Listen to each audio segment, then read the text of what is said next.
En fin, bienvenidos a República versus Populismo. Es para mí un gusto y un honor poder estar aquí en la Fundación para el Progreso hablando de este tema que pues es tan importante y tenerlos a todos ustedes por acá.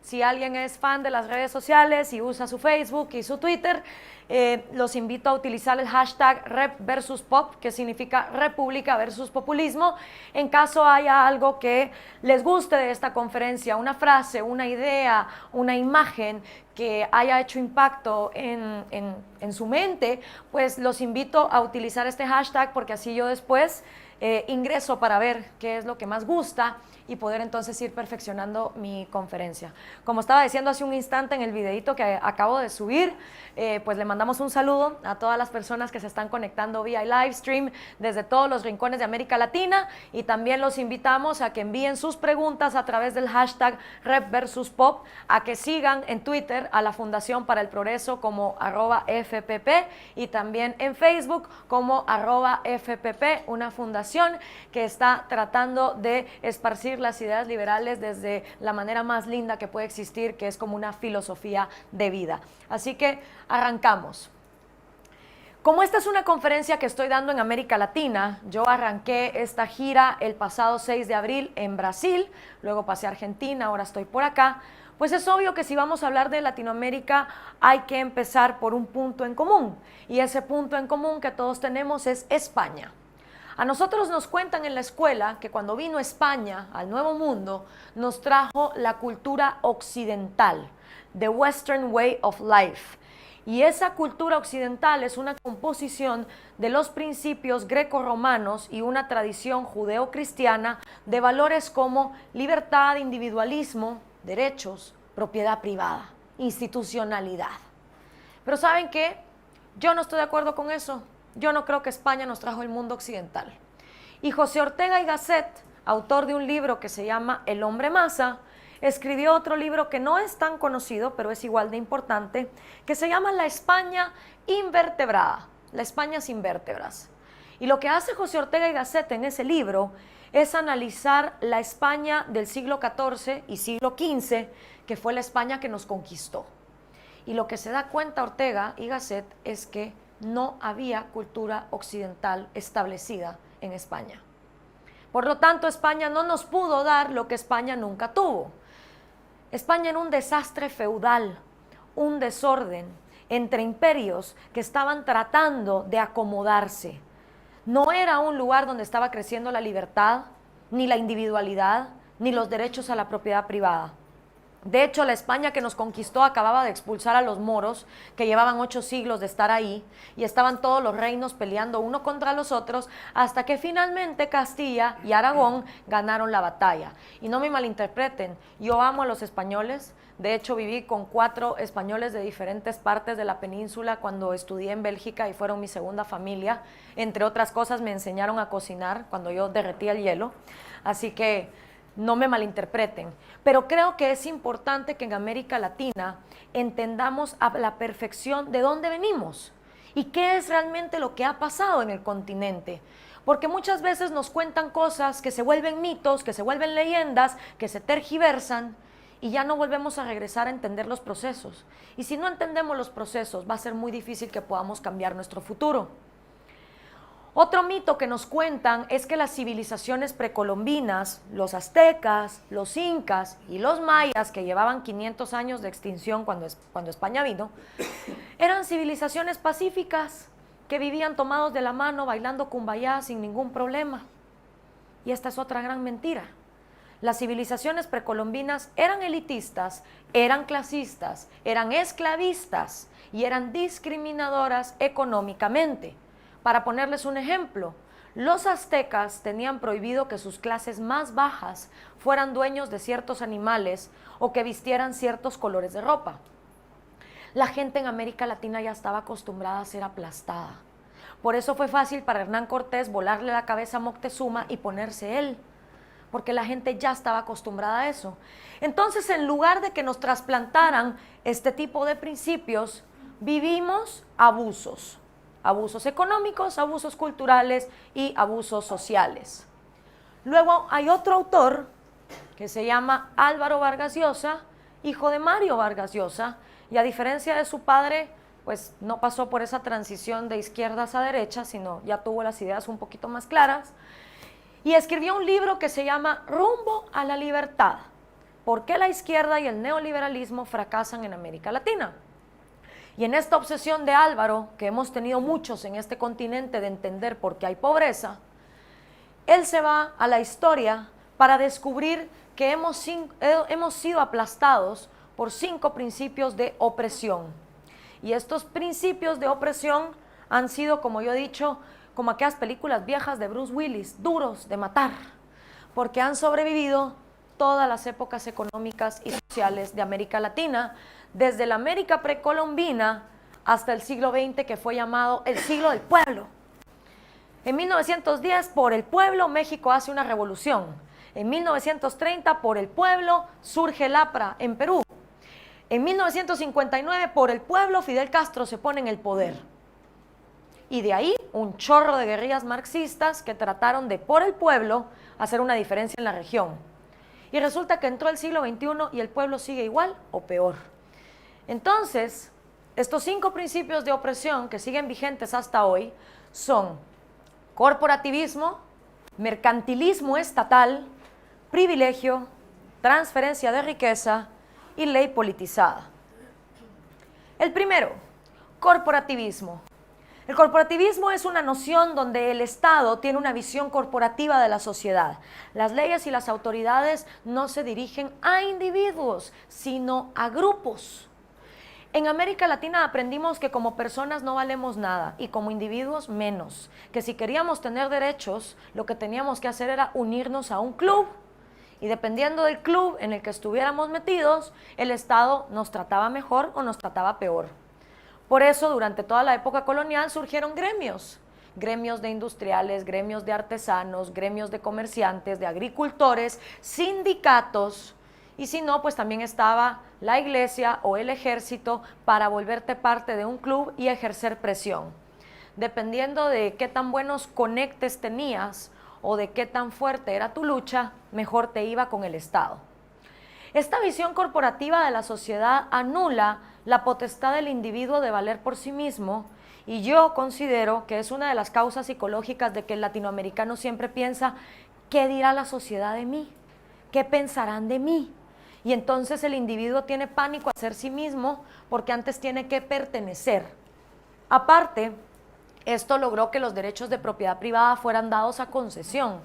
Y les pongo el ejemplo de mi país. Guatemala tiene una población 40% indígena y entrado el siglo XX los indígenas no podían votar, no podían hacer leyes y tampoco podían acumular propiedad privada. Entonces nos preguntamos por qué son poblaciones que les cuesta tanto entender el mercado o la productividad o la noción de ahorro, de gasto, de deuda. Pues es obvio, los han mantenido excluidos durante siglos del sistema económico. Subidas de impuestos constantes, porque entonces el Estado se vuelve este semidios que necesita ser mantenido, expropiaciones a cada rato y el sistema de encomiendas, que si bien no nos gustó ser esclavos, porque la esclavitud era muy fea, nos inventamos el sistema de encomiendas donde a un español se le delegaban 500 indios para que los cristianizara y les diera trabajo en la hacienda, pero el único problemita es que le pagaban a la gente con moneda que solo era intercambiable en la tienda de la hacienda. Entonces el pobre cuate a fin de mes le paraba debiendo de vuelta al patrono y no podía ahorrar o irse a otro lado a consumir. Eso crea una esclavitud mental, aunque no física. El segundo principio de opresión es el mercantilismo estatal. ¿Cuántos de ustedes han escuchado que los problemas de América Latina son culpa de ese capitalismo salvaje, explotador, inhumano, que no quiere a los pobres y que los quiere sometidos? Yo lo he escuchado miles de veces. Sin embargo, cuando buscamos lo que la palabra capitalismo significa, tanto en la definición de Carlos Marx como en la Adam Smith, nos damos cuenta que capitalismo no significa más que libre mercado. ¿Libre de qué? Libre de privilegios, de monopolios, de oligopolios, libre de aranceles, libre de trabas burocráticas, libre de cualquier tipo de obstáculo que ponga a unos a poder comerciar y le prohíba a otros poderlo hacer. Díganme ustedes cuándo en América Latina hemos tenido libre mercado. Porque si yo como guatemalteca quiero venir a poner una cafetería a cualquier lado en Sudamérica, no les cuento el chorro de sobornos, de impuestos y de corrupción y de burocracia en el que tengo que involucrarme. Tampoco podemos migrar libremente y tener un mexicano trabajando en Perú en cuestión de 2 semanas sin ningún problema. Entonces, ¿cuál libre mercado? Perdón. ¿Cuál capitalismo? El único medio intento capitalista que tuvimos en el continente fue con los Chicago Boys, a un precio bastante alto, aquí en Chile, y aún así ustedes mismos ahora se están cuestionando si lo quieren cambiar. Entonces, si no llamamos a las cosas por su nombre, no las vamos a poder cambiar. Lo que hemos tenido en América Latina durante toda la historia se llama mercantilismo estatal. Y mucha gente dice que España, cuando nos trajo The Western Way of Life, nos trajo capitalismo. Mentira. España le tenía prohibida la entrada al Nuevo Mundo a gitanos, judíos, árabes, alemanes, franceses, ingleses. Y prácticamente ninguno que no fuera español podía venir aquí a comerciar. No solo eso nos hizo muy xenófobos, sino que encima nos restringió a poder comerciar con cualquier otra persona.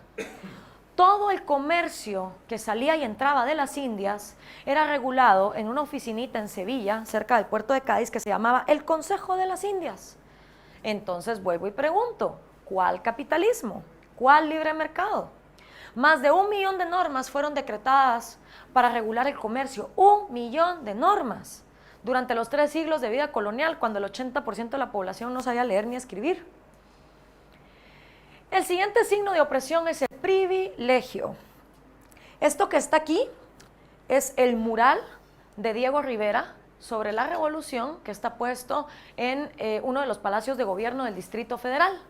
Diego Rivera, esposo de Frida Kahlo, comunistas hasta el hueso, tuvieron hospedado en su casa a León Trotsky cuando Stalin le quería volar la cabeza, porque ya no le era útil para la revolución, como tampoco Camilo le fue más útil a Fidel Castro, o el Che ya no le fue útil, y siempre, ¿verdad?, se deshacen de ellos. Y este mural que está aquí lo pongo por 2 razones. La primera, yo soy fan de la cultura comunista. Cuando fui a Budapest, agarré un bus y me fui 300 kilómetros fuera de la ciudad a un predio, un parqueo que tienen ahí, que le llaman el Museo del Comunismo. Y lo que tienen es todas las estatuas de Lenin, de Stalin, de Marx, de Engels, que tenían desplegadas por toda Budapest durante toda la revolución bolchevique y el predominio de la Unión Soviética. Fue un gusto para mí ver esas estatuas tiradas ahí en medio de la nada. Me meto en la casa de Frida Kahlo, tengo un reloj que me trajo mi mejor amiga de China, de Mao Zedong, con la manita así. Tengo pósters soviéticos, colecciono cualquier artefacto de tipo comunista que se vende en el mercado capitalista, es un goce personal. Pero aparte me sirve para poder entender la cosmovisión y poderme poner en los zapatos del enemigo. Porque yo creo que para poder atacar al enemigo hay que leerlo, hay que entenderlo y hay que meterse en su cosmovisión. Y este mural, Diego Rivera lo pintó en los años 30, acabadita de salir del horno la revolución bolchevique, cuando él pensaba que ese tipo de revolución era lo que iba a traer igualdad en América Latina. Y lo pongo aquí porque es una excelente foto de lo que es el privilegio. Privilegio viene de las palabras latinas privis, que significa privado, y legum, que significa leyes, o sea, leyes para los privados. En América Latina nunca hemos tenido igualdad ante la ley. Siempre hemos hecho todo lo posible por diferenciarnos por cosas absurdas que no tienen nada que ver, como por ejemplo nuestro color de piel, la clase social en la que nacimos, quiénes son nuestros papás y cuánto dinero tenemos en la billetera. Y eso persiste hasta hoy. La gente vale por el carro que maneja, la ropa que se pone, el lugar donde estudia o donde vive. Durante siglos hemos hecho todo lo posible para que el noble sea diferente del cura, el cura del guerrero, el guerrero del artesano, el artesano del obrero y el obrero del esclavo. Las leyes aquí han servido para privilegiar a unos grupos por encima de los derechos de otros grupos, no para que seamos iguales ante la ley. Esto produce un efecto más nocivo aún. Aquí la gente no vale por su mérito. Aquí la gente no vale por lo que tenga en la cabeza. sino que la condenamos durante siglos a que si nacían en un estrato, en ese estrato se morían, lo cual impide la movilidad social y lo cual también estratifica las relaciones económicas, porque toda la economía está basada en que trabajen unos para que otros vivan bien. Luego, la transferencia de riqueza. En América Latina concebimos la riqueza como un pastel que nunca se mueve. Y ese pastel, obvio, lo que hay que hacer es partirlo en más pedacitos para darle un poquito a cada uno y no solo dejarlo en unos pocos. Ahora, el problema es el siguiente. Pensemos en el planeta Tierra, ¿sí? Este es el episodio Cosmos y Carl Sagan de la presentación. Pensemos en el planeta Tierra. El planeta Tierra es una pelota azul que ha estado flotando en el espacio sideral por los últimos 4.5 mil millones de años. Flotando, con la misma cantidad de agua, la misma cantidad de minerales, la misma cantidad de tierra y la misma cantidad de recursos. Todo ese tiempo. Un día surge la especie humana y aparecen los cavernícolas. Y los cavernícolas tenían cuevas y tenían fuego. Y eso era básicamente todo lo que tenían. Y hoy los seres humanos tenemos fundaciones para el progreso, PowerPoints, clickers, micrófonos, ropa, smartphones, cámaras, arquitectos, filósofos, matemáticos, artistas. ¿De dónde vino todo eso? Si la pelota azul siempre ha tenido los mismos recursos. Bueno, todo eso ha venido del único recurso inagotable que existe en este mundo. Y ese recurso, mis queridos amigos, es la mente humana. La mente humana es la única cosa capaz de crear algo que no existía con los recursos que durante millones de años han existido en esta pelota azul. J.K. Rowling se estaba muriendo de pobreza dentro del welfare state inglés hasta que un día se sienta en una cafetería y escribe un pequeño libro que se llama Harry Potter. Hoy la mujer tiene más plata que la reina de Inglaterra, todo producto de su cabecita. Mark Zuckerberg quería averiguar quiénes eran las chicas más guapas de Harvard y se inventa un software para empezarlas a evaluar. Hoy por hoy ese software se llama Facebook y es la red social más grande del mundo que vale billones de dólares, producto de su cabecita. Steve Jobs tuvo la brillante idea de juntar dos cosas que existían por separado, teléfono celular e internet, en una. Y murió siendo un genio que nos cambió la vida a básicamente todos, porque hasta su competencia se benefició de ese gran invento.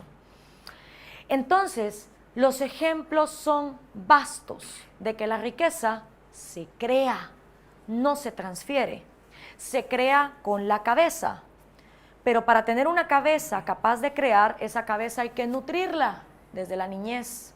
No solo con buenos alimentos, sino también con amor, como dice el doctor Albino en su tesis sobre la nutrición. Sí.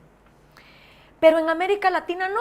En América Latina seguimos necios con que la riqueza se transfiere de los que la producen a los que no la producen. Así fue durante siglos. Aplastamos a los indios, a los negros y a los mestizos para que los nobles criollos vivan bien rascándose el ombligo. ¿Qué propone el populista? El populista propone lo opuesto, que transfiramos la riqueza de los ricos explotadores y productores a los que no producen nada. O sea, en vez de transferir de abajo para arriba, transfiramos de arriba para abajo. Y yo no creo que aquí se trata de transferir riqueza. Aquí se trata de crearla. Y la única forma de crearla es encargándonos de que cada vez tengamos ciudadanos más empoderados, en lugar de más dependientes de aparatos estatales que lo único que saben hacer es deuda e inflación. El siguiente signo de opresión es la ley politizada. Los que son abogados aquí y los que nos están viendo por internet sabrán que en el mundo occidental existen dos vertientes del derecho. La primera es el common law inglés y la segunda es el positivismo francés.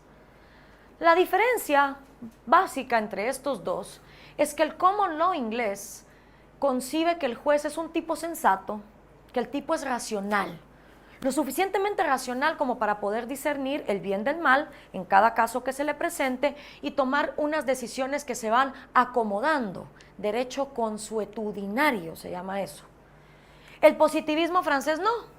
El positivismo francés asume que los jueces son unos tarados que no son capaces de discernir el bien y el mal y que por lo tanto la ley es la ley y no se puede violar. Adivinen cuál de las dos ramas influyó a América Latina, ¿verdad? Esa es la razón por la cual los nazis en los juicios de Nuremberg dijeron, es que la ley decía que había que matar judíos, entonces yo cumplí la ley y los maté. Esa es la razón por la que cuando vamos a una oficina burocrática a sacar un permiso de licencia de conducir o un registro sanitario, después de hacer 3 colas, llegamos con la burócrata, entregamos el papelerío absurdo y nos dice, ay, fíjese que me trajo la fotocopia en tamaño carta y la ley dice que el tamaño es bond. Y uno así como, señorita, igual ahí está el documento. Sí, pero la ley es la ley, fíjese. Entonces, como la ley es la ley, tenemos sistemas absurdos que nadie lee, como en mi país, donde hay 70,000 leyes. A ver, el dolor de cabeza más grande que uno se puede dar es leer una ley latinoamericana. Es que es de matarse. Porque lo primero que tiene que hacer uno es empezar a leer todo ese palabrerío innecesario, empezar a tachar y decir, ah, esto es lo que quiere decir. Y tenemos poblaciones que viven abstraídas completamente por los sistemas políticos que las gobiernan. Y por eso es que los jóvenes, que lo que buscan es expresarse con una fotografía o en 140 caracteres, le tienen alergia a la política, les da asco. Uy, no, qué aburrido. Obvio. Entonces tenemos 2 opciones. Seguimos haciendo leyes que nadie lee y a nadie le importan, o tratamos de modernizar el sistema, como dice Pia Mancini, del Partido Red de Argentina, que hay que traer la democracia al siglo XXI. Aparte de eso, no solo la ley era la ley, sino que solo el 1 o el 2% de nuestras poblaciones podían hacer leyes. Eso es como que yo les dijera que aquí solo Axel y este caballero van a poder hacer leyes, pero esas leyes les afectan a todos ustedes. ¿Qué creen que va a pasar de aquí a 5 años? Que Axel va a legislar para su beneficio y todos ustedes no van a poder hacer nada. Pues esa fue la realidad latinoamericana hasta el siglo XIX. ¿Y qué pasó cuando nos volvimos repúblicas con los 5 principios de opresión? Mercantilismo estatal, transferencia de riqueza, ley politizada, privilegio y corporativismo. No pasó nada. Miren, les cuento la independencia de Centroamérica. Es un caso de morirse de la risa. Centroamérica, que somos esos 5 paisitos que no hay modo que nos pongamos de acuerdo, Guatemala, El Salvador, Honduras, Nicaragua, Costa Rica y Panamá cuando quiere, nos independizamos un 15 de septiembre de 1821, básicamente porque España estaba en la quiebra y ya no podía con nosotros. O sea, no éramos nosotros los que nos queríamos independizar, sino que básicamente nos dijeron, ya no los podemos mantener, fíjense.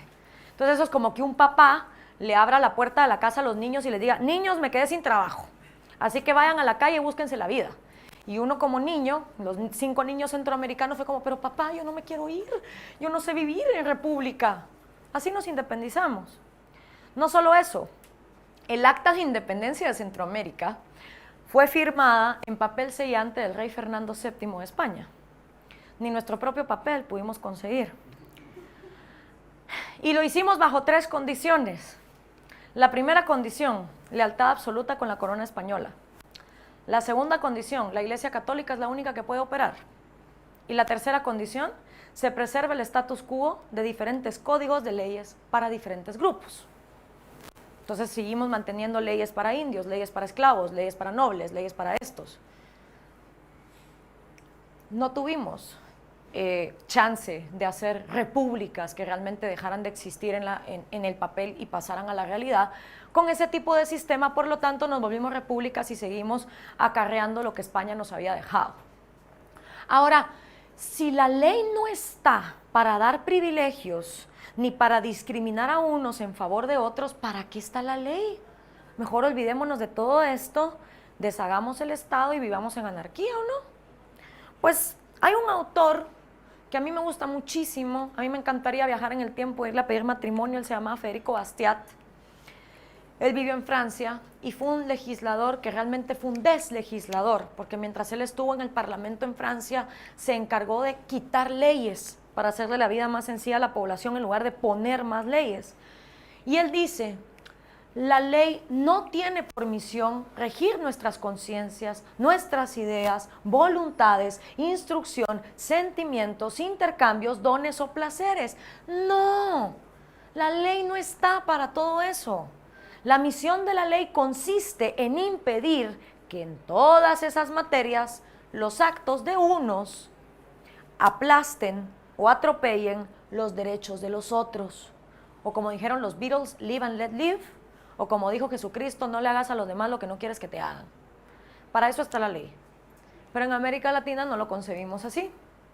También dice Bastiat, la ley se ha pervertido bajo la influencia de dos fuerzas radicalmente diferentes.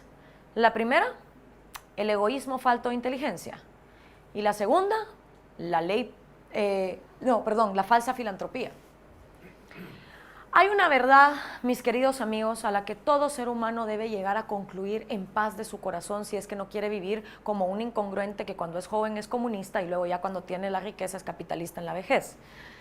Esa verdad es que todos somos egoístas.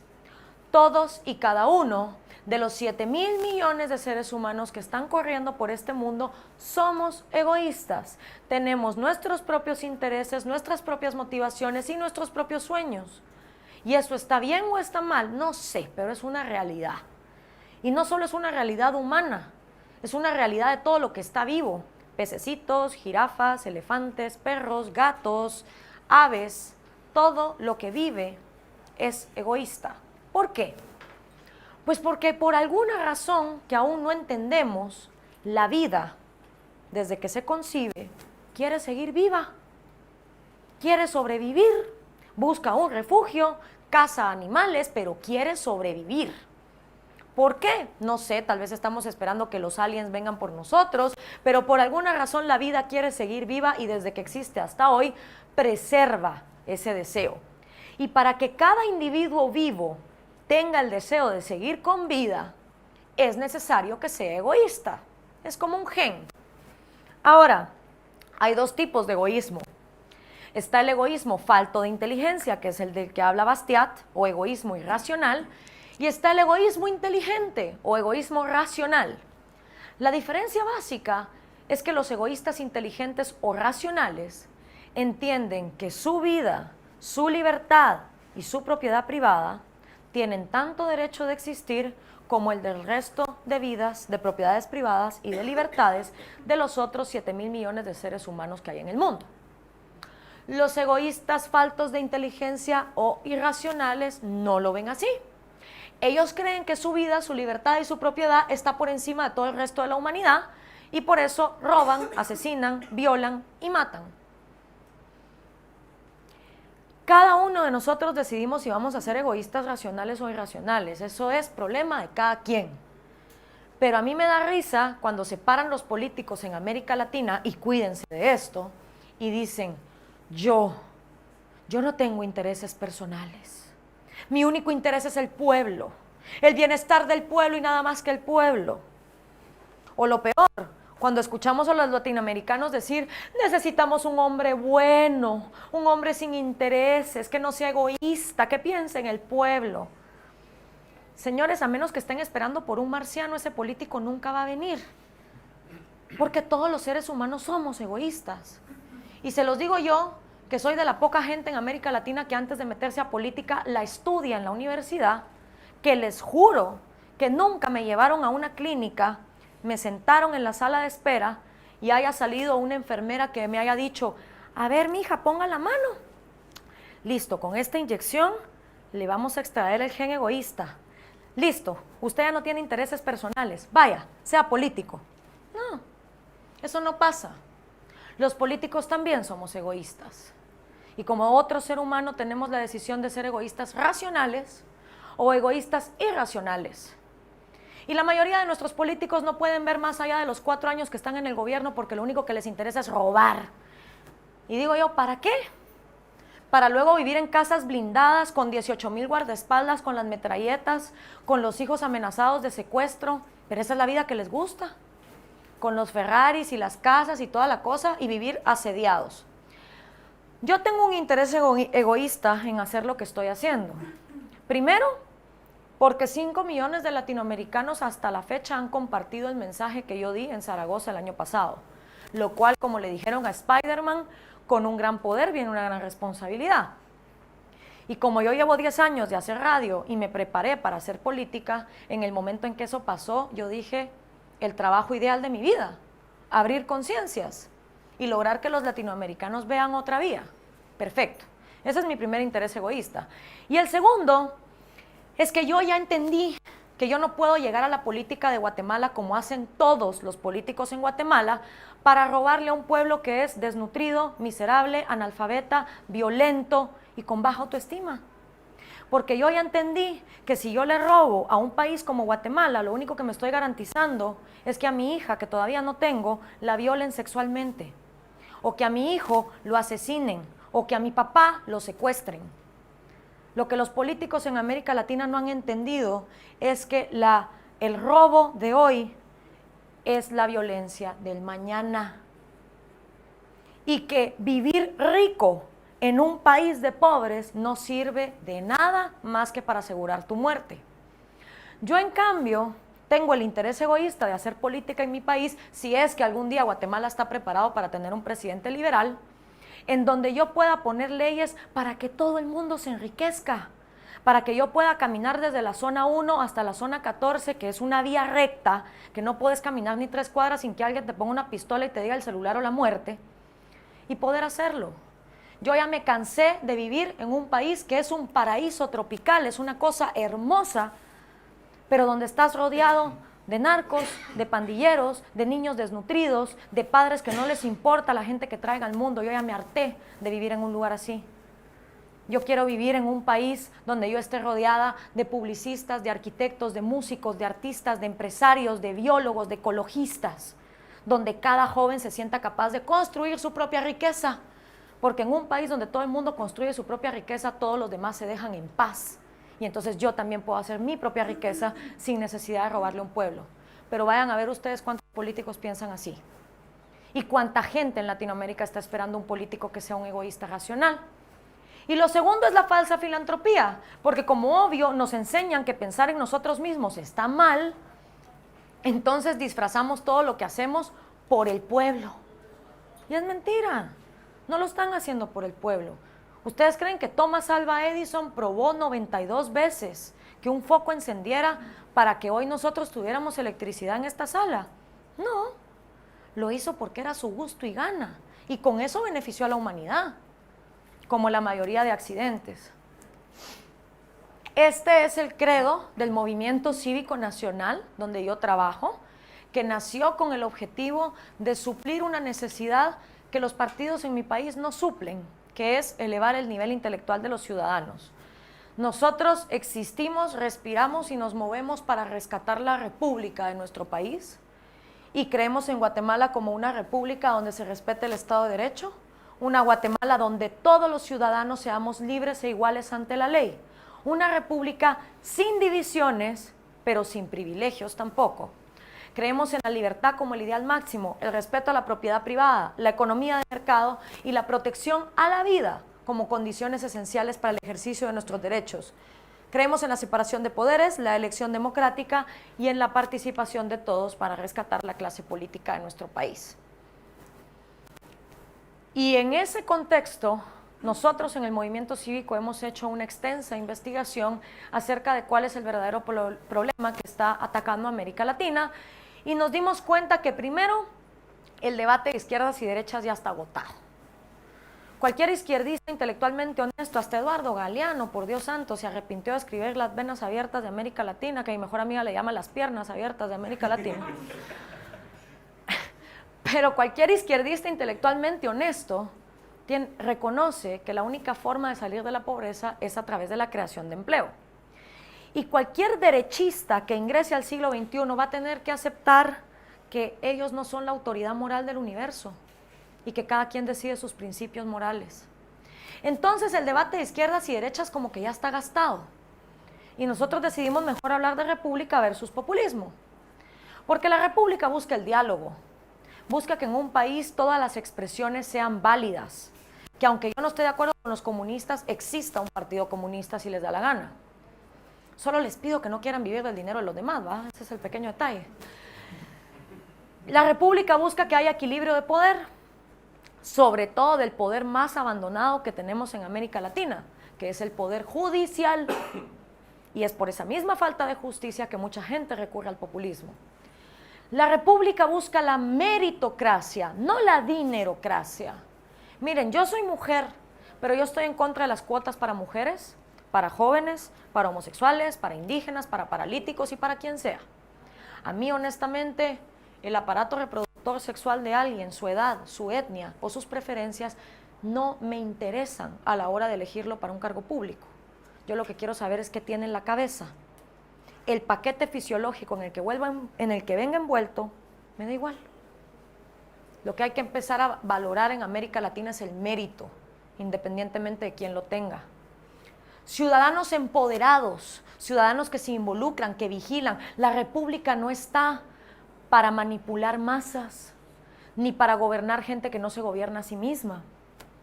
Vida, libertad y propiedad privada como los 3 derechos fundamentales de todo ser humano y el individuo como la minoría más pequeña. El populismo no. El populismo busca la manipulación.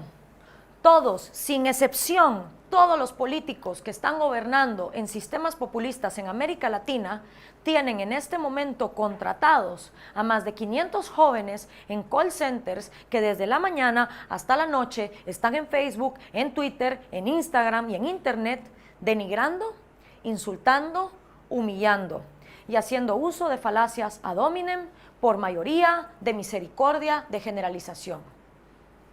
A esos jóvenes se les está enseñando que el diálogo lógico, con argumentación, no vale de nada. Si Maduro sale un día diciendo que Chávez le habla en la forma de un pajarito, toda Venezuela tiene que decir amén.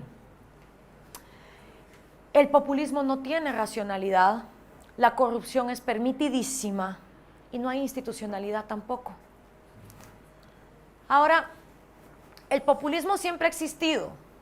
El populismo es tan viejo como la política misma. Los romanos le llamaban pan y circo. Pero el populismo al que nosotros nos estamos refiriendo es el populismo que actualmente estamos viviendo en este siglo XXI en América Latina. Y que según la investigación que hemos hecho, arranca en 1989, con la caída del muro de Berlín y el desplome de la Unión Soviética. Cuando se acaba el muro de Berlín y la Unión Soviética, ocurren 2 sucesos en América Latina. El primero, los partidos políticos comunistas, las guerrillas marxistas, las asociaciones estudiantiles de socialistas, se quedan sin plata, se quedan sin dinero. Se cerró el chorro de la Unión Soviética. Ahora, ¿quién nos va a financiar las AK-47? Hay problema, ¿va? Aparte, América Latina, en su mayoría, pasa de dictaduras militares a gobiernos civiles. Entonces las guerrillas se quedan como, bueno, ¿y ahora a quién le pongo la bomba? ¿A quién secuestro si ya no hay un dictador militar que esté gobernando?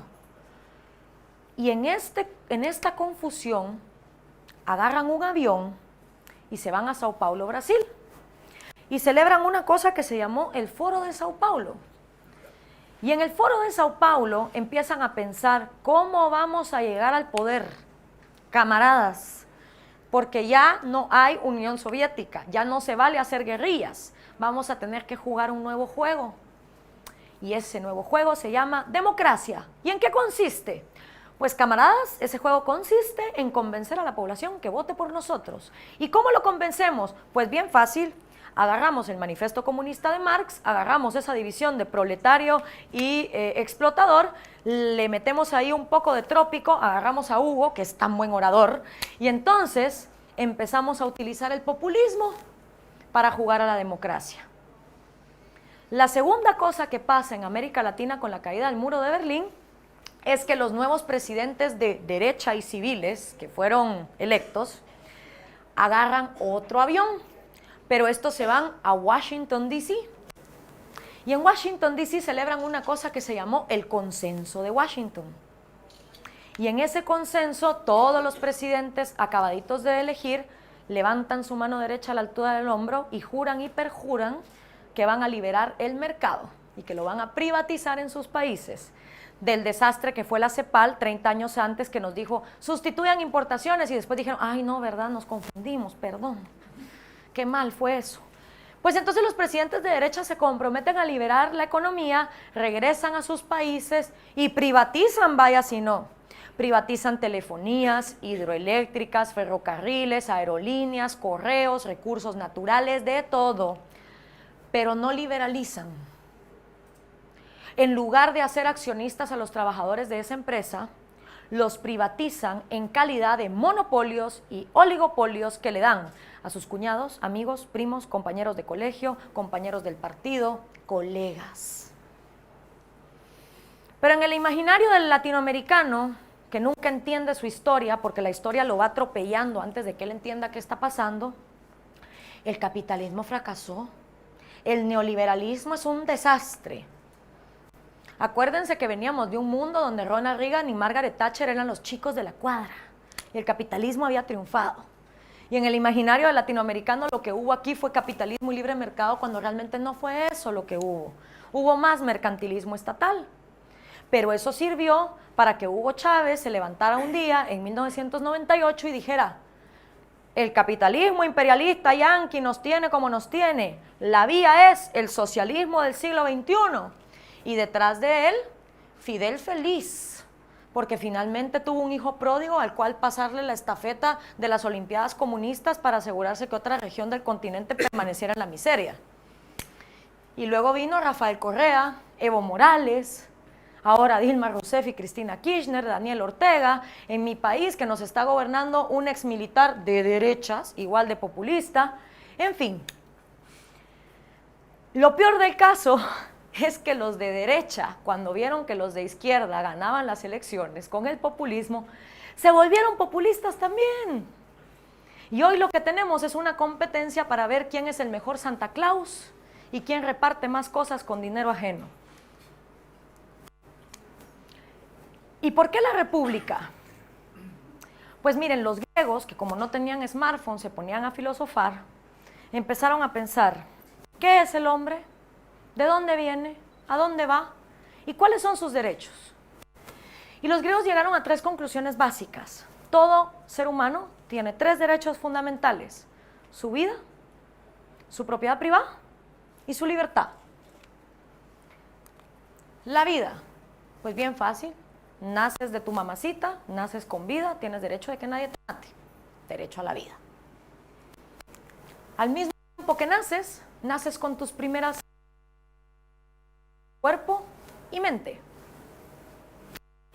Sin cuerpo, naceríamos y seríamos una masa amorfa que no tiene ojos para absorber la realidad, que no tiene oídos para escuchar la realidad, que no tiene boca para expresar lo que piensa, que no tiene manos para poder construir y que no tiene pies para poderse mover. Nuestro cuerpo es nuestra primera propiedad privada y nosotros decidimos qué hacemos con él. Si le ponemos un tatuaje, si lo emborrachamos, si lo engordamos, si lo adelgazamos, si le damos ejercicio, nosotros decidimos. Nuestra segunda propiedad privada es nuestra mente. Nuestra mente es como un software. Y el día que nosotros nacemos, nuestra mente hace pling, como las computadoras, y se prende. Starting. Y desde el día que nacemos, nuestra mente empieza a recolectar conversaciones, memorias, anécdotas, libros, películas, problemas, soluciones, alegrías, tristezas, corazones rotos, divorcios, muertes. Y el día que morimos, nuestra mente hace shutdown y se apaga. Nuestra mente también es nuestra propiedad porque nosotros decidimos qué información le metemos, qué información le sacamos, con qué cosas la ejercitamos, con qué cosas no la ejercitamos. Nosotros decidimos qué pensamos, en qué momento lo pensamos y por qué lo pensamos. Y cada uno tiene su propia mente y lo que cada uno está pensando en este momento en su software mental es completamente distinto al del que está a la par de ustedes. Nadie comparte su pasado, nadie comparte su presente y nadie comparte su futuro. Quien procesa su realidad desde su propia manera. Con esas nosotros entonces podemos acumular todo el resto de propiedades privadas que queramos. empresas, casas, automóviles, etc. Y el tercer derecho es la libertad, porque de nada te sirve nacer con vida, con cuerpo y con mente, si te ponen una cadena con una pelota de hierro y no te puedes mover, y no puedes hablar, no puedes trabajar.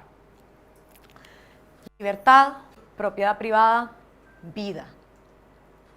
Lo maravilloso y hermoso de estos tres derechos es que existen en cada uno de nosotros sin que afecte que existan en alguien más. Que yo esté viva no impide que ustedes estén vivos. Que yo acumule propiedad privada y que tenga cuerpo y que yo tenga mente no impide que ustedes acumulen propiedad privada y tengan cuerpo y tengan mente. Y que yo tenga libertad de expresarme tampoco impide que ustedes tengan libertad para hacer exactamente lo mismo. Pero entonces en Grecia surgió un grupo que dijo, no, esos no son los únicos tres derechos. Y ese grupo también ha surgido ahora en América Latina. Y ha surgido en muchos lugares. Y dijeron, no, hay otros derechos. Derecho a la salud, derecho a la educación, derecho al trabajo, derecho a la ropa, derecho a jugar y próximamente en la Carta Universal de Derechos Humanos de las Naciones Unidas, el derecho universal al Internet. Y como los griegos no eran ideólogos, sino que eran filósofos, ellos se ponían a pensar, ok, ¿y cómo cambia esto el panorama? Pensemos, cuando nosotros nacemos de nuestra mamacita, lastimosamente no nacemos con un vale que diga, vale por toda la educación de kindergarten, primaria, secundaria y universitaria que este niño va a necesitar, ya todo está pagado. No, no. Tampoco nacemos y nacemos los bebés así con un vale que diga, vale por todas las medicinas, operaciones, inyecciones, doctores y enfermeras que esta persona va a necesitar hasta el día de su muerte, hasta el entierro está incluido. No. Y para desgracia de todos los hombres de la humanidad, ninguna mujer nace con un vale que diga, vale por todo el shopping, zapatos y maquillaje que esta mujer va a necesitar por el resto de su vida. No. Sería maravilloso. Señores, sería hermoso, fantástico, divino y sería un mundo de color rosa con unicornios, que todos los niños nacieran con esos 3 vales y 800 más. Pero no es así, ni modo. Vivimos en un mundo de escasez, donde las cosas no crecen en los árboles y para tenerlas hay que producirlas. Y para producirlas hay que incentivar a alguien a que las haga. Y para incentivar a alguien hay que pagarle. Porque la mejor forma que esta humanidad ha encontrado, aunque no sea perfecta, pero la mejor forma que la humanidad ha encontrado para incentivar a alguien a que produzca algo es pagándole dinero. Porque el dinero emancipa. El dinero es un papel y vos decidís qué haces con tu sueldo. Si te lo gastás, si lo invertís, si te emborrachás con él, si lo perdés, si lo donás, si lo ahorrás. Cada quien decide. Y esa es la mejor forma que hemos encontrado para pagar por todas las cosas que no crecen en los árboles. Ahora, imagínense ustedes, y vamos a hacer este ejercicio, que de acá para allá empiezan a exigir derecho a la salud, como grupo, como gremio. Y de acá para acá empiezan a exigir derecho a la educación. Y yo soy gobernante. Y entonces digo, bueno, para poder pagar los doctores, los médicos y los hospitales de este grupo, todos ustedes me van a dar un poquito de su propiedad privada y vamos a pagar por esto. Como que ellos se vuelven ciudadanos VIP First Class, ¿no? Y ustedes se vuelven como ciudadanos de segunda categoría. Bueno, hagámoslo al revés. Para pagar por las escuelas, los maestros, los libros y los cuadernos que ellos quieren, todos ustedes me van a dar un poquito de su propiedad privada. Entonces como que los ciudadanos VIP First Class se vuelven ellos y ustedes se vuelven ciudadanos de segunda categoría. ¿Quién viene primero? ¿El derecho de educarse de una niña en Viña del Mar? ¿O el derecho a tener zapatos de un niño en Santiago? ¿O el derecho de alguien en el norte de tener medicinas? ¿A quién pongo primero? ¿Y a quién le quito plata para suplir eso? Los griegos se dieron cuenta que era imposible poner a alguien por encima de otro, porque entonces se rompe el principio básico de igualdad ante la ley. Entonces la conclusión a la que llegaron fue, señores, si queremos igualdad ante la ley, los únicos 3 derechos que se pueden garantizar son estos. Y cuando se garantizan bien, cada quien luego accede a las cosas que elige acceder. Ahora, si no queremos igualdad ante la ley y queremos unos grupos privilegiados con el dinero de otros, perfecto. Tengamos una lista de Santa Claus de derechos y no pasa nada. Pero lo que no podemos hacer es ser hipócritas y decir que son más iguales que otros. Porque multipliquen el ejercicio que yo acabo de hacer con ustedes por 17 millones de chilenos unidos en diferentes sindicatos y grupos donde cada quien quiere estar primero.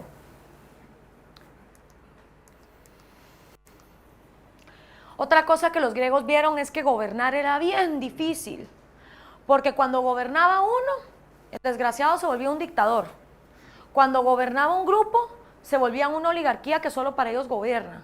Y cuando gobernaban todos, era una demagogia espantosa. Y entonces, ¿cómo hacemos?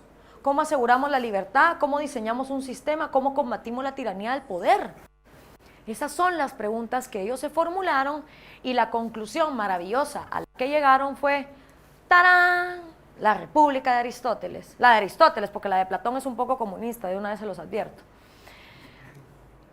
La República vino a tratar de minimizar los errores que producían las dictaduras, las oligarquías y las demagogias.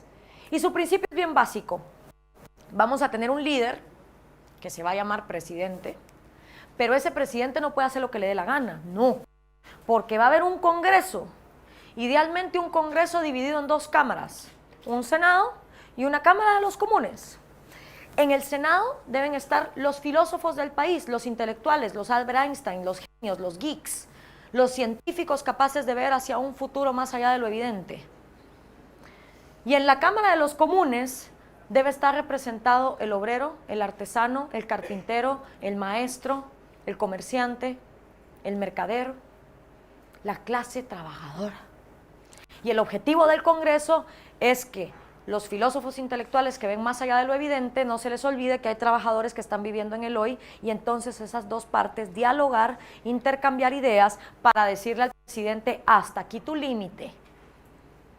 Y la República funciona así, solo si hay democracia. O sea, si todo el resto de ciudadanos puede decidir quiénes los van a representar en esas cámaras. Una república sin democracia se vuelve una tiranía de las oligarquías. Y una democracia sin república se vuelve una tiranía de las demagogias. Se necesitan la una a la otra, se componen de un gobierno mixto que solo funciona cuando hay un organismo judicial capaz de fiscalizar al gobierno cuando se porta mal o cuando el hijo de la presidente busca préstamos por debajo de la mesa, pero también cuando los ciudadanos se portan mal. Es necesario ese organismo judicial. Obviamente también es necesario que los ciudadanos se involucren y que los mejores gobiernen por mérito. La humanidad ha concebido tres repúblicas: la República Romana, la República de Estados Unidos, ojo, Estados Unidos 1776, no Estados Unidos 2015, Obamacare, 18 trillones de deuda, dos Estados Unidos completamente diferentes, y la República de Star Wars o la Guerra de las Galaxias. Las tres sucumbieron ante un imperio, ¿sí? Siempre que está la noción de que un imperio debe expandirse, tanto Julio César como Obama como Darth Vader lo que querían era eso, ¿no? Que el imperio se expandiera y la república sucumbiera.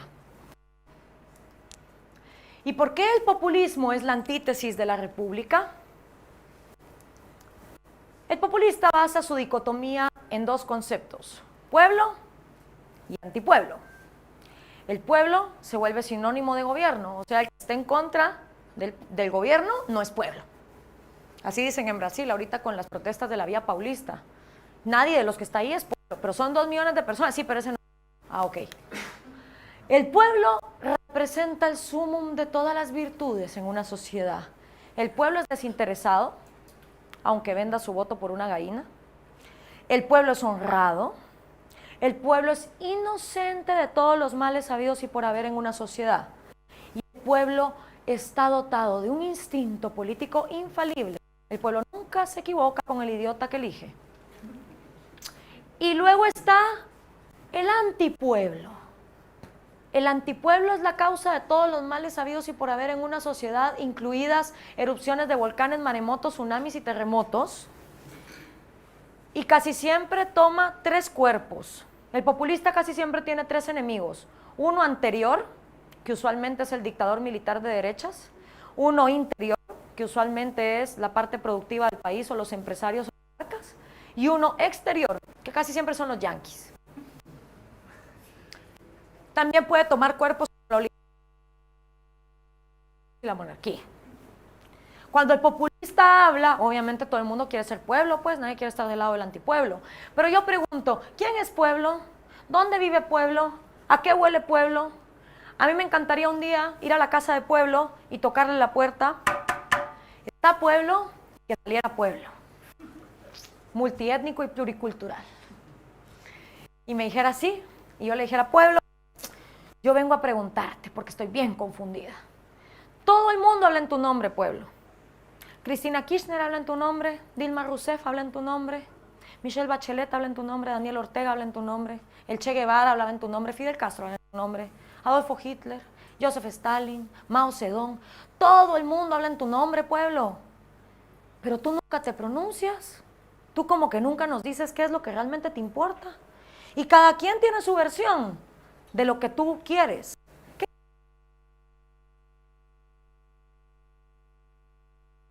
Creo que esto se... Ahí está. Pueblo no existe.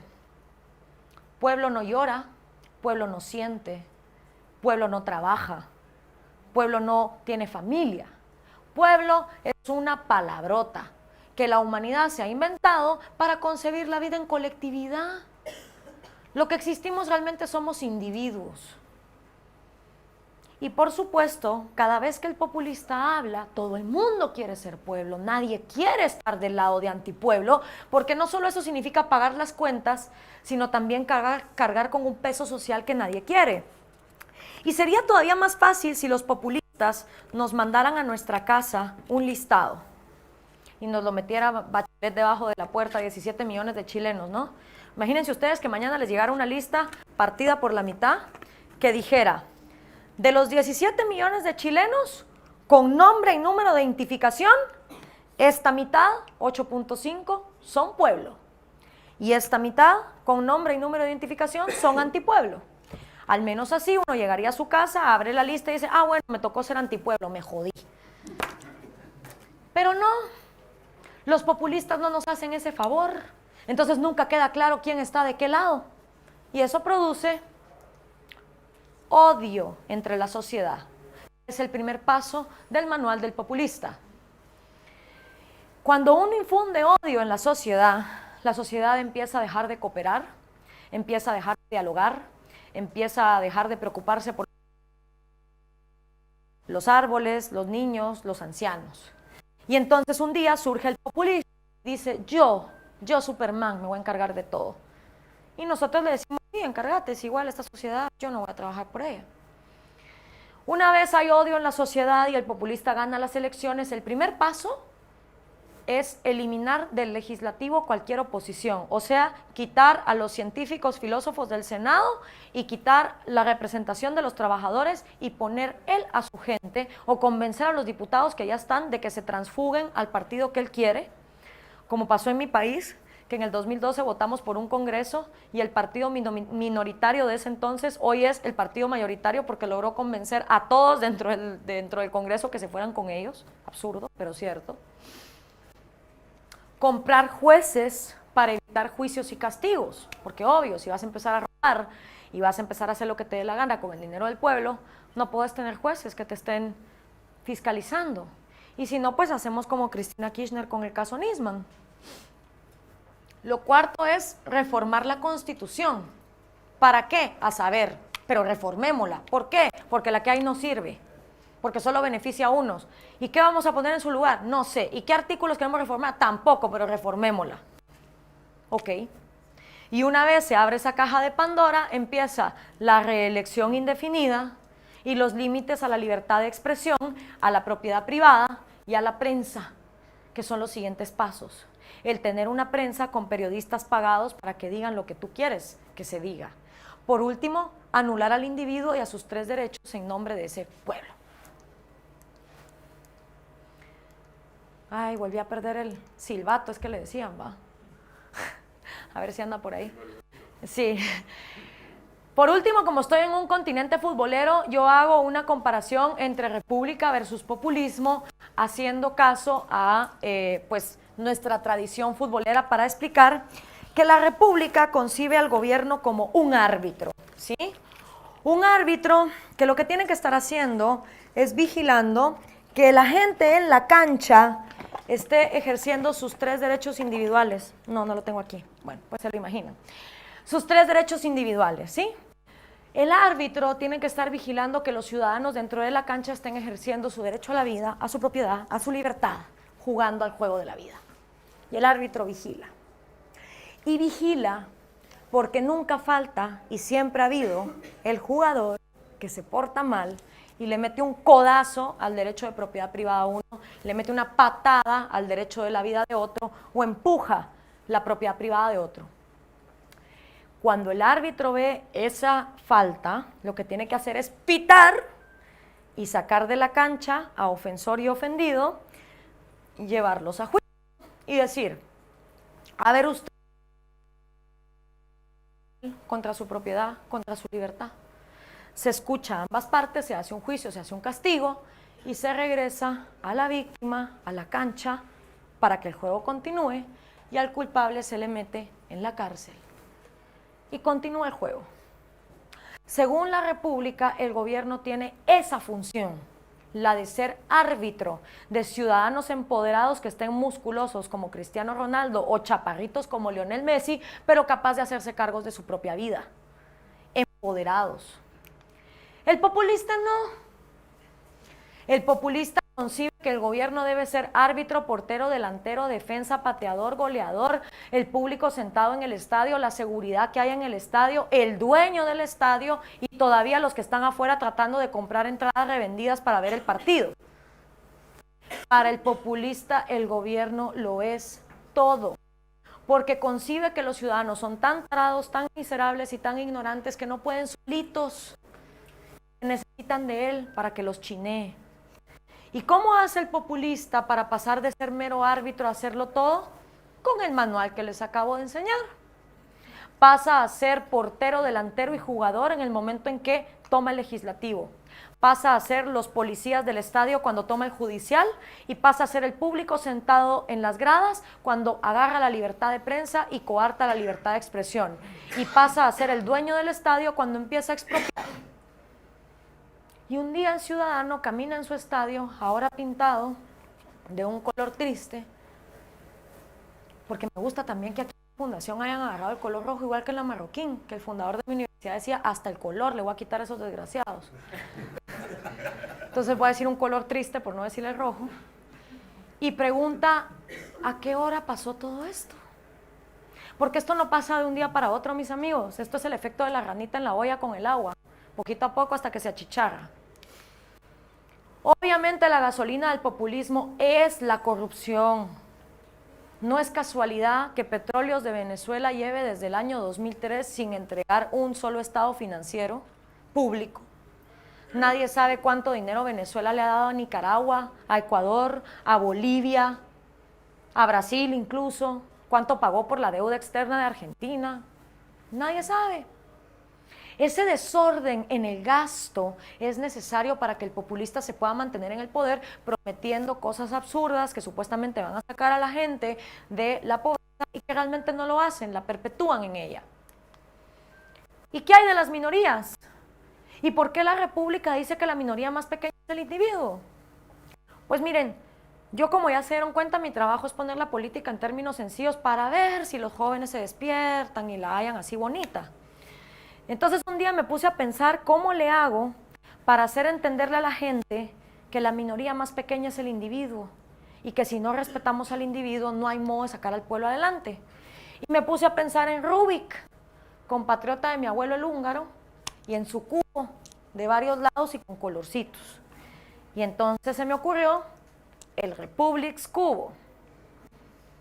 Y el Republics Cubo lo hice para explicar que todos somos minoría. Aquí hay 5 categorías, pero el cubo pudiera tener otras más, las que ustedes quieran.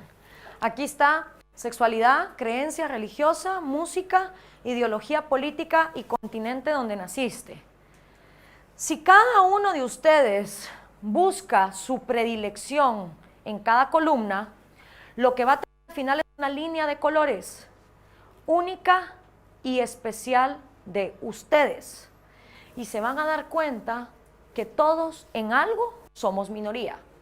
Por tener o por no tener tatuajes, por ser budistas o ser cristianos, porque nos gusta el reggaetón o nos gusta el rock, porque somos socialistas o somos anárquicos, pero en algo todos somos minoría. Por lo tanto, la minoría más pequeña es, como se dijo en la lista de Schindler, quien mata una vida mata 1000 vidas, y quien salva una vida salva 1000 vidas.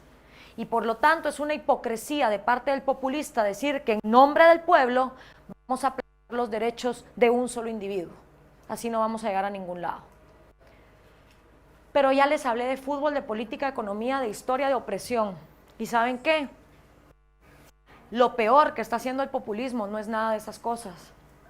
A pesar del daño económico, del daño institucional, del daño político, el verdadero y el más grave de todos los daños que el populismo está haciendo es psicológico y mental, porque nos está dejando con generaciones de personas que se sienten desempoderadas y sin ser capaces de salvar su propia vida. Y todo empieza con el círculo del victimismo que da paso al populismo, aquí, en una educación de víctimas. Ustedes que son padres de familia, me imagino que cuando mandaron a los niños al kinder se encargaron de que llevaran la mochila, todos los cuadernos, la comida y esas cosas. Y cuando los niños se gradúan de secundaria, creo que Latinoamérica entera festeja como nunca antes en la vida. Le festejan más a uno el high school que la universidad. Que la niña vaya con el mejor vestido, que vaya al salón de belleza para tener el mejor pelo, al chico le compran el traje Hugo Boss, la mejor corbata, la loción más cara y vámonos todos de fiesta. Los papás latinoamericanos se preocupan de todos esos detalles en el colegio. Pero pregunto yo, ¿cuántos papás en América Latina, de los que están aquí presentes y los que nos están viendo por internet, abrieron el libro de estudios sociales o de historia de sus hijos en quinto primaria, en sexto primaria, para saber qué cuento les están contando? ¿Víctimas de qué los están haciendo? ¿Víctimas de los españoles? ¿Víctimas de los yanquis? ¿Víctimas de la oligarquía? ¿Víctimas de qué? Esta foto la tomé en la Universidad de Buenos Aires, en la Facultad de Derecho. Es el stand de la Cámpora. Que la universidad se pinte de pueblo. ¿Quién es pueblo? La izquierda está con Cristina y con el Proyecto Nacional Popular y Latinoamericano. Súmate a la militancia. PCCE Universidad. Revolución es sentido del momento histórico. Fidel Castro. Universidad de Buenos Aires, noviembre 2014. ¿Víctimas de qué, señores? Porque el problema está en que la gente que es educada como víctima crece con baja autoestima. Cree que vino a este mundo a sufrir. Cree que por ser latino hay una clase oligárquica que algunos creen que son los judíos, otros creen que son los marcianos, que la tiene oprimida mentalmente y que hay una conspiración mundial para tener a todo el mundo aplastado. La gente con baja autoestima no se la cree. No se cree capaz de salir adelante ni de poder cambiar las condiciones de su vida. Cree que si su papá fue alcohólico, ellos están condenados a ser alcohólicos. Creen que si viven en la pobreza tienen que ser pandilleros. Y esa gente con baja autoestima es insegura en sí misma. Esa gente es capaz de clavarse una t-shirt del Che Guevara con tal de pertenecer a una sociedad podrida antes que meterse a Wikipedia a descubrir quién era ese asesino. La gente insegura de sí misma necesita pertenecer a la sociedad. Y cualquier barrabasada que la sociedad esté apoyando, ellos la van a apoyar. No solo eso, le tienen un pánico a tomar riesgos. Riesgos personales, riesgos sociales, pero sobre todo riesgos económicos. Si ustedes le dicen a alguien con este perfil, ¿por qué no pones tu propia empresa? ¿Por qué no haces un negocio? Te contestan, yo poner un negocio. No, hombre, ¿cómo vas a creer? Con el mercado como está, con los Estados Unidos oprimiendo, con esto, con el otro. No, no, no, no, no. ¿Y qué pasa si pongo mi dinero y luego fracaso y me voy a la quiebra? Bueno, pues hay mucha gente que ha fracasado y después ha salido. No, no, no, no, no. Estás loco. Yo no meto mi dinero, pero ni de loco. Eso sí, con todo ese perfil, esa gente quiere seguir teniendo las casas, los autos, las mujeres, los viajes, las mansiones y todo lo demás. Todavía sí quieren ser millonarios. ¿Y cómo le hacen? Pues un día voltean a ver al gobierno y se les iluminan los ojitos. Así, tin, tin, tin. Mina de oro al alcance. Sobre todo en América Latina, donde cualquiera puede ser político. Y entonces la ven súper fácil. Ahí está. Me meto de político. No tengo que arriesgar mi plata, agarro el dinero del pueblo y me vuelvo millonario. Pongo mi propia empresa o pido un préstamo en un banco. Y entonces, problema solucionado. Si me voy a la quiebra, no pasa nada, hombre. El pueblo se aguanta el costo y como pueblo no es nadie, nos jodemos todos. O si no, si me va bien, pues excelente. No tuve que invertir un solo centavo y lo logré. Pero imagínense ustedes que aquí viniera el próximo candidato a la presidencia de Chile y les dijera: señores, yo vengo a presentar mi candidatura para ser presidente de su país. La verdad es que soy una persona que creció con baja autoestima porque fui educado como víctima. Soy inseguro en mí mismo y le tengo un pánico terrible a tomar riesgos. Entonces me di cuenta que quería ser millonario. Pero como no quiero arriesgar mi dinero, decidí que la mejor forma era ser presidente de este país. Y lo que les pido es su voto, porque así voy a poder agarrar un poquitito del dinero de cada uno de ustedes. Encima lo voy a disfrazar diciendo que voy a sacar a los pobres de pobres. Y con el dinero de todos ustedes voy a poner mi propia empresa. No sé si un hotel, o un call center, o una aerolínea, una telefonía, no sé, pero ya voy a pensarlo. Así que por favor, voten por mí para que yo pueda ser millonario y para ustedes todo siga igual. Muchas gracias. No, ¿verdad? Si un candidato nos revela su tremendo secreto, nadie vota por él. Es más, hasta en las películas se le recomienda a los villanos no contarle a la víctima todo su plan maléfico, pero una vez tienen a la víctima sentada en la silla eléctrica, amarrada, empiezan a decirle: sí, mi plan fue este y este, y yo lo que hice fue tal cosa, ¿no? Pues no. Obviamente tienen que esconder su maléfico plan. ¿Y cómo lo hacen? Con populismo, mis queridos hermanos. Entonces vienen y llegan como un candidato en mi país que dice: yo soy el enviado de Dios para salvar a Guatemala y voy a llevar a Guatemala a su primera Copa del Mundo. El problema no es que lo diga, sino que la gente le aplaude. O si no, políticos que te dicen en una aldea: les prometo un puente, aquí no hay río, les prometo el río también, no se preocupen. Y eso sí, una vez llegan al gobierno, se encargan de que esa educación siga siendo atrasada, obsoleta, metida en los años 60, de memorización, para garantizarse hordas de generaciones de víctimas que voten por ellos. Y si es un país como Chile, donde la educación sí funciona, cambiémosla para que no funcione. Todo latinoamericano tiene dos opciones cada vez que hay elecciones: o vota por el populismo, porque le da cosas bien básicas, lucha entre clases. Ahí dice: cuando el rico le roba al pobre se llama negocio, cuando el pobre pelea por recuperarlo se llama violencia. Entonces, populismo ofrece lucha de clases, te ofrece el pensamiento: tú estás mal porque alguien está bien, no por ti, don't worry. Y luego te da una bolsa de algo, una gallina, un chancho, un material de construcción para tu casa, un objeto material para callarte la boca. Y pregunto yo: ¿podemos culpar al populista y a la gente que vota por el populista? Yo creo que no podemos culpar a la gente que vota por el populista. Y les voy a explicar por qué. La gente que vota por el populista en la mayoría de países de América Latina en su vida han recibido justicia. Cuando les asesinan a un familiar, no hay un policía que dé con el culpable. Cuando se meten a su casa a robar, no hay tampoco un cuerpo de seguridad que dé con el culpable. Cuando llega un pandillero y les extorsiona en el negocio todas las semanas y les pide una contribución, no hay justicia que dé con ellos. Cuando les meten un hijo a la cárcel injustamente, o como pasa en mi país, le piden a las mujeres acostarse con ellos para sacar a sus hijos. Entonces es gente que nunca en su vida ha tenido un Estado que respete ni su vida, ni su propiedad, ni su libertad.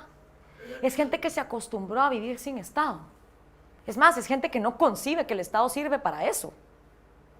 Entonces, mientras a esa gente no le demos justicia, va a seguir llegando el populista a prometer el puente y el río, y en la inteligencia de esas personas, en ese egoísmo racional, lo que piensan es, ajá, aquí viene este desgraciado a prometer la Copa del Mundo, el puente y el río, como cada 4 años. Luego llegan al poder, se olvidan de mí. Pero en el momento en que el populista les da esa bolsa, o les da la gallina, o les da el chancho, esa persona toma ese objeto material y ese objeto material viene a reivindicar ese sentido de justicia que siempre ha faltado. Y la persona piensa, por lo menos algo le saco, por lo menos esta bolsa es mía.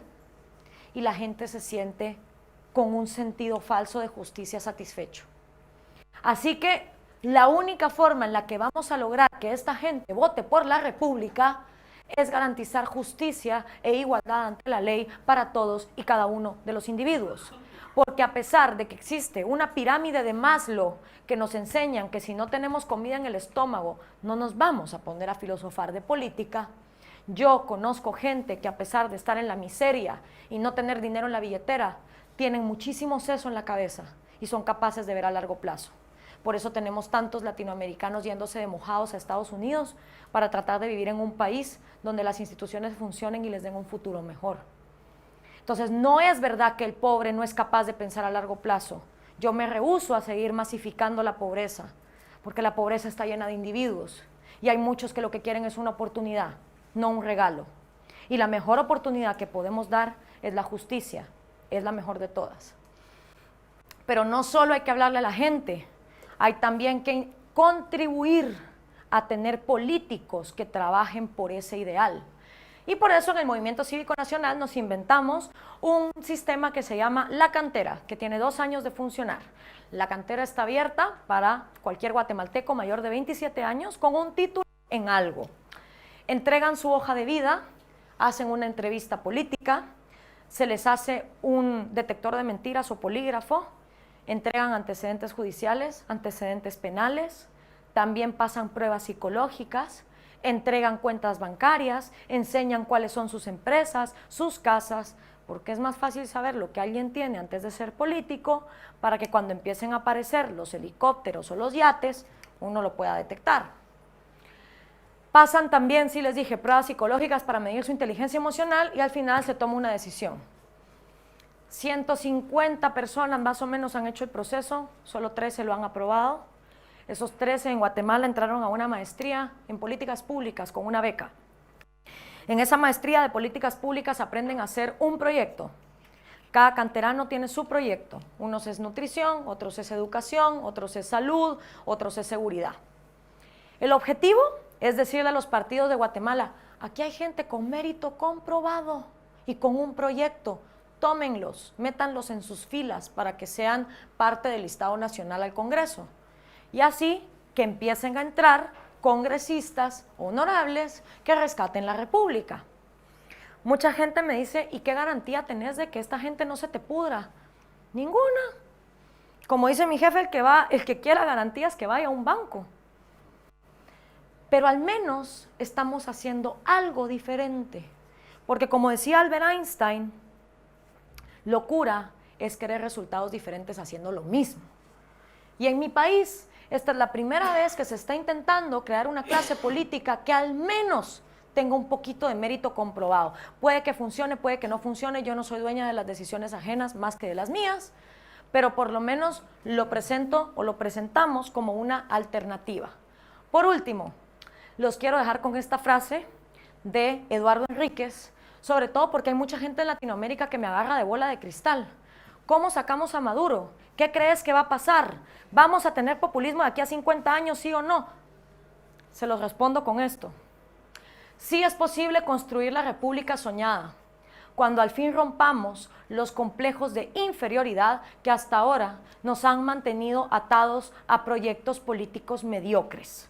El camino empieza por asumir con responsabilidad el compromiso cívico que nace de nuestra condición de hombres y mujeres libres. Muchísimas gracias por su atención.